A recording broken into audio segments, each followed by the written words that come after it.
Devlin Granberg was a consensus All-American at DBU in 2018. He was also the Missouri Valley Conference Player of the Year that season, and he's our guest on today's Coming Home.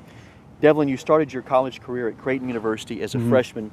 There's an interesting backstory as to how you became a Patriot. How was it that DBU landed on your radar? Yeah, well, it was actually during a rain delay my freshman year at TD Ameritrade, and we were just watching the TV, and one of my buddies, he was a freshman at the time, and he just points up at the TV. He's like, look at DBU, look at that place. How cool would it be to play there? Because we were both kind of thinking about leaving. And I was just like, man, that would be unbelievable. That would be a dream. And it's pretty crazy. It kind of came full circle when, you know, DBU finally called me, and I came on my visit, and I was actually here at the stadium. So it was awesome for sure. You know, when you came here to DBU, I can recall you saying that when you come here, you just become a better hitter. Yeah. Take us through, what were the things that you learned during your time here that developed you into the hitter that you became? Yeah, I think first of all, it's just the guys that are around you every single day. You know, you get the Matt Deuces, the Hannas, the Tim Millards, the Austin Lisseys. You know, I could go on and on with all these guys, and immediately when you come into practice, you see Jameson take a round off the machine, and you're like, oh my goodness, I need to hit way better. You know, I'm the worst hitter ever because he's just lacing balls off the wall and over the fence, you know, and stuff.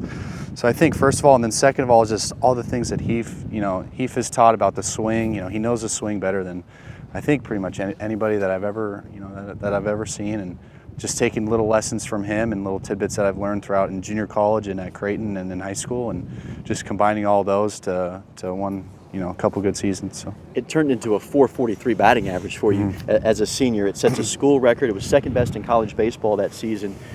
What many fans may not remember is the slow start that you had. I think it was a 167 average through the month of February. Yep. But how did you deal with that just from a mental standpoint? And was there anything that you changed in terms of your approach and your swing as you went through that? Yeah, I definitely think I was pressing early on in the season. You know, it was my senior season, and I don't think I was really focused about the draft or anything, but it was just, just pressing and trying to do too much and trying to hit a home run every single at bat. We were highly ranked, and that was my thought process. And it took me a while just to calm down and relax, and just say to myself, do what you do best and hit the ball hard and do your job for the team. That's what I did, and that's the approach adjustment that I made. You went on a tear. By the next month, here you are in March, you're hitting over 400. It stays above 400 the rest of the season. But there's an interesting move that's made in the lineup there in late April. You flip-flop in the order with Jameson Hanna, so now you're batting leadoff.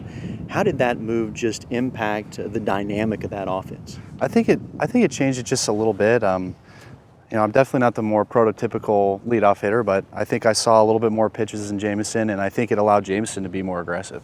Which is where he's at his best, is where he's really hunting pitches early on in the count. So I think it definitely helped the team out. And when he said it, I was kind of like, okay, like what are we doing? But it definitely worked out for the better for our season. You turn that into a season in which you're an All-American by essentially every publication in college baseball.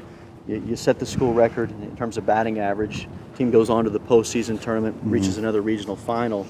But at season's end, take us back to draft day. What was that like? You go in the 6th round of the Boston Red Sox to also be drafted by one of the most storied franchises in the game.